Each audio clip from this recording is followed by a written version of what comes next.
नेता प्रतिपक्ष जयराम ठाकुर आज पोस्टकोड 817 के अभ्यर्थियों से मुलाकात करने के लिए चौड़ा मैदान पहुंचे थे और उन अभ्यर्थियों के साथ बैठकर उनका दुख भी साझा किया। इस बीच अभ्यर्थियों का ये कहना था, हालांकि वहां पर विभिन्न पोस्टकोड के अभ्यर्थी हैं, 817 के साथ पोस्टकोड 980 के अभ्यर्थी भी बैठे हैं, 2 और पोस्टकोड्स हैं जो अभ्यर्थी वहां पर शामिल है।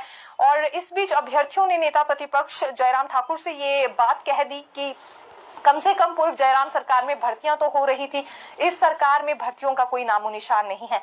जयराम ठाकुर ने मीडिया से बातचीत करते हुए अपनी ये बात रखी है कि इतना ज्यादा समय गुजर गया है, अभी तक रिजल्ट घोषित नहीं हुए, ये सरकार कैबिनेट सब कमेटी का गठन कर देती है ताकि मसले को टाल दिया जा सके।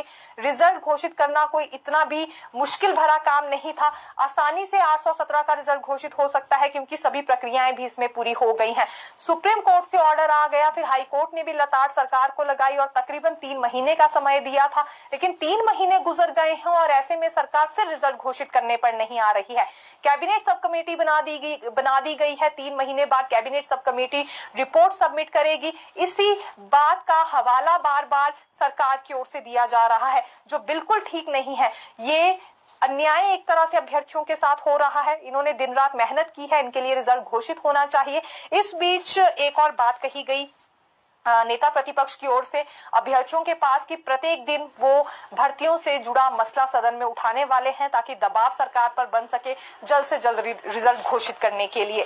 हालांकि आउटसोर्स कर्मचारी भी आज चौड़ा मैदान पहुंचे थे और इनकी ओर से भी कुछ एक डिमांड्स रखी जा रही है। इन्होंने भी खूब हल्ला बोला, नेता प्रतिपक्ष जयराम ठाकुर इनसे भी मिलने गए, लेकिन यहाँ आउटसोर्स कर्मचारियों ने उल्टा सवाल नेता प्रतिपक्ष से ये कर लिया कि आखिरकार उन्होंने जब जयराम सरकार थी तो फिर कुछ क्यों नहीं किया आउटसोर्स कर्मचारियों के लिए, फिर क्यों रेगुलर पॉलिसी नहीं बनाई।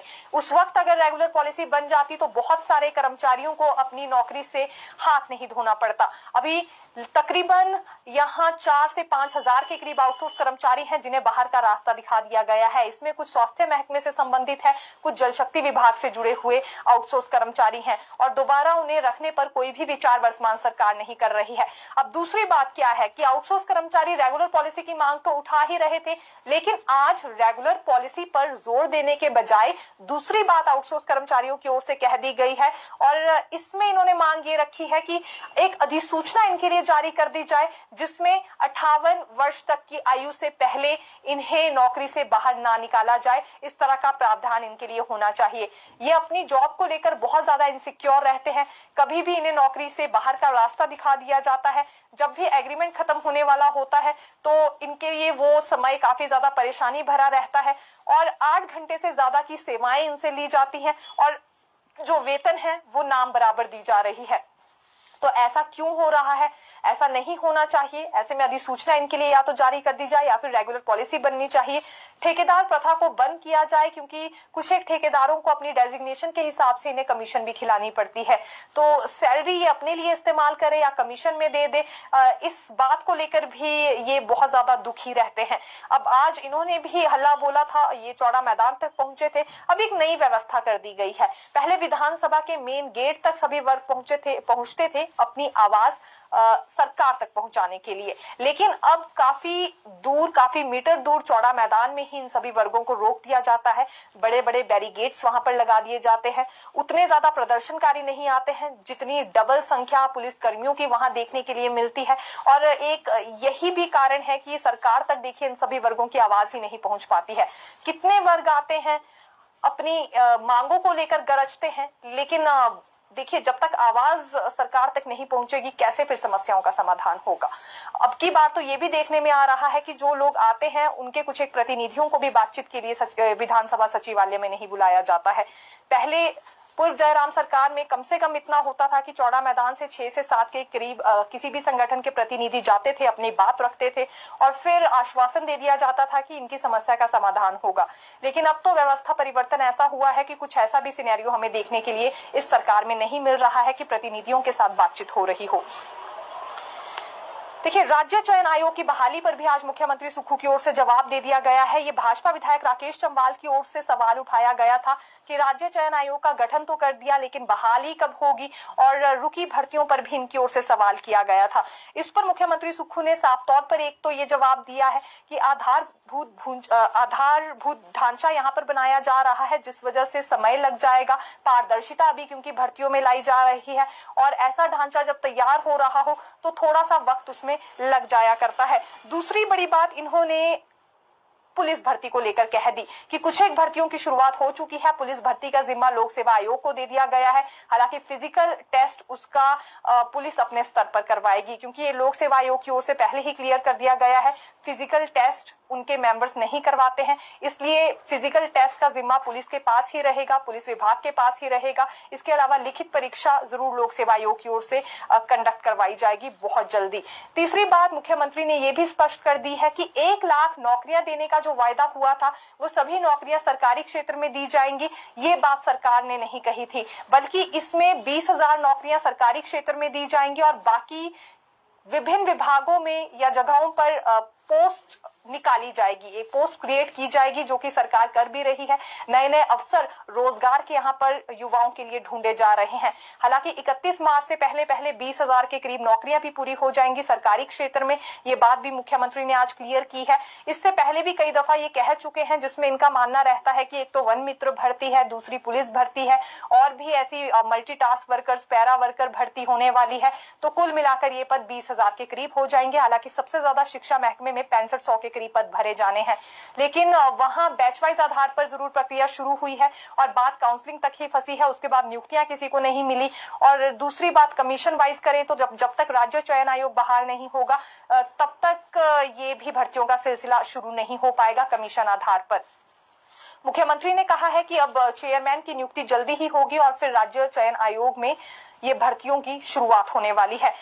पेपर लीक पर लगाम लगाई जा सके, भ्रष्टाचार को रोका जा सके, इसीलिए ये कदम वर्तमान सरकार ने उठाया था कि कर्मचारी चयन आयोग को भंग किया और उसके बाद राज्य चयन आयोग का गठन किया गया है। पूर्व जयराम सरकार सोई रही, इसीलिए इतना बड़ा घोटाला भर्तियों में होता रहा। इतनी बड़ी धांधलियां नहीं होती अगर पूर्व जयराम सरकार थोड़ी सी भी सतर्क होती। आज ये टिप्पणी भी मुख्यमंत्री सुक्खू की ओर से की गई है नेता प्रतिपक्ष जयराम ठाकुर पर। अब देखिए, सानन कमेटी भी सवालों के घेरे में आ गई है और राकेश चंवाल की ओर से ये सवाल किया गया कि आखिरकार ये दीपक सानन कमेटी की ओर से रिपोर्ट कब आएगी, अगर आ गई है तो किस तरह की रिपोर्ट है, कब इसे लागू किया जाएगा। और इसी के अतिरिक्त ये भी कहा कि केवल यहाँ कैबिनेट सब कमेटी बनाने का सिलसिला क्यों जारी है, एक उचित कदम क्यों नहीं उठाया जा रहा है विभिन्न वर्गों को लेकर, जो कि सड़कों पर इस वक्त उतर गए हैं।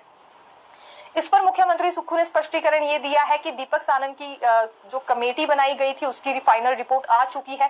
उसी रिपोर्ट के आधार पर अब भर्तियों का प्रोसेस शुरू होगा। राज्य चयन आयोग में चेयरमैन की नियुक्ति होगी, भर्ती प्रक्रिया शुरू कर दी जाएगी और कंप्यूटर बेस्ड सिस्टम लागू किया जाएगा पूरी तरह से पारदर्शिता, ताकि भर्तियों में लाई जा सके। सबसे पहले क्योंकि देखिए, पुलिस भर्ती में ही पेपर लीक होने का मामला सामने आया था, तो अब की बार ऐसा कुछ ना हो सके और अभी जो मौजूदा समय में पुलिस भर्ती होने जा रही है उसमें भी स्ट्रिक्टली पूरी नजर रखी जाएगी।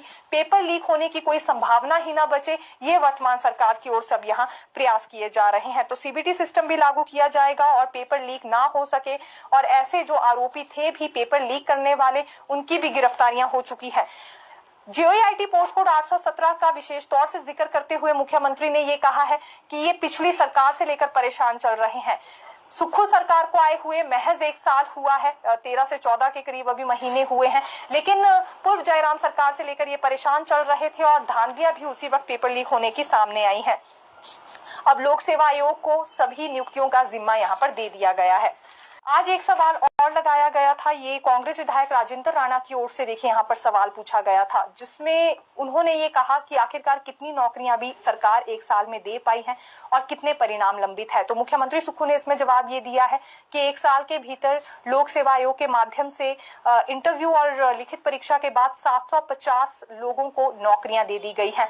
और परिणाम कितने लंबित है, तो इस पर मुख्यमंत्री ने ये जवाब दे दिया कि कर्मचारी चयन आयोग जब भंग हो गया तो परिणाम लंबित होने का सवाल ही नहीं उठता, क्योंकि उसके बाद अगली प्रक्रिया शुरू कर दी गई है जो कि लोक सेवा आयोग को ही सौंपी गई है।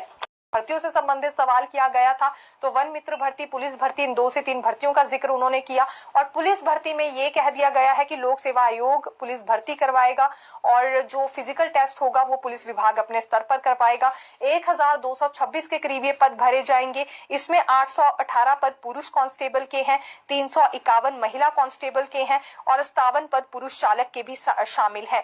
30% आरक्षण, जैसा कि सभी जानते भी हैं, महिलाओं को इसमें इस बार दिया जा रहा है और जिला के जनसंख्या अनुपात और आरक्षण रोस्टर के अनुसार ही ये पद भरे जाएंगे। लेकिन पारदर्शिता पूरी तरह से सुनिश्चित की जाएगी। लिखित परीक्षा में इस बार कोई गड़बड़ी ना हो सके, इसे लेकर सरकार पूरी तरह से सतर्क हो गई है और नया सिस्टम एक तरह से लिखित परीक्षा के लिए भी लागू होने वाला है। हालांकि ये राज्य चयन आयोग में ही होगा। राज्य चयन आयोग जो पहली भर्ती करवाएगा वो ऑपरेशन थिएटर असिस्टेंट की है। सीबीटी प्रणाली उसमें इस्तेमाल की जाएगी और पहला एक्सपीरियंस अभ्यर्थियों का भी कैसा रहता है और जो आयोग में मेंबर नियुक्त किए गए हैं उनका कैसा रहता है, ये देखना काफी ज्यादा दिलचस्प रहने वाला है।